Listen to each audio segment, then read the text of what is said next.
முருகப்பெருமானை வணங்கும் பொழுது அன்னைக்கு நான் என்னெல்லாம் பண்ணலாம் தைப்பூசம் அன்னைக்கு அப்படின்னா, காலையில் எழுந்து நீராடிட்டு பக்கத்தில் இருக்கிற ஏதாவது ஒரு முருகன் கோவிலுக்கு போய் வணங்குறது விசேஷம். அன்றைக்கு ஒரு நாளாவது யாரிடமும் நாமையும் அவங்கள திட்டாமல் இருந்து அவங்கக்கிட்ட நாம் திட்டு வாங்காமல் நடந்துக்க வேண்டியது மிகவும் விசேஷம். அமைதியாக இருந்து முருகன் சம்பந்தப்பட்ட பாடல்களை உங்களுக்குள்ளேயோ ஜெபிச்சுக்கிட்டே இருக்கலாம். 3 வேளை வயிறு முட்ட உணவு அருந்தாமல் மிக எளிமையான உணவு, ஒரு 2 வேளை சாப்பாடு சாப்பிட்றது, பழங்கள் சாப்பிட்றது அப்படின்ற மாதிரி உங்களால் முடியும் அப்படின்னா உபவாசம் இருப்பது மிகவும் நல்லது. ஏன் உபவாசம் இந்த மாதிரி ஒரு நல்ல நாட்களில் நாம் ஏன் விரதம் இருக்கிறோம், உபவாசம் இருக்கிறோம் அப்படின்னா, நம்முடைய எண்ணம் இறை சிந்தனையுடன் ஒன்ற வேண்டும் அப்படின்றதுக்காக தாங்க. அப்போ இந்த தைப்பூசம் அன்று நாம் விரதம் இருக்கிறதுனால நமக்கு அறிவு, கூர்மையான அறிவு கிடைக்கும்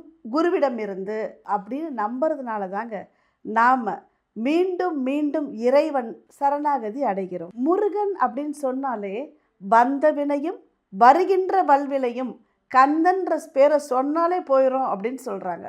அப்போ இந்த முருகா முருகா முருகான்ற சொல்லுக்கு அவ்வளவு ஒரு பலன் உண்டு. சொல்லுவாங்க இல்லையா, கைமேல் பலன் அப்படின்ற மாதிரி முருகா அப்படின்ற சொல்லே மந்திரம்.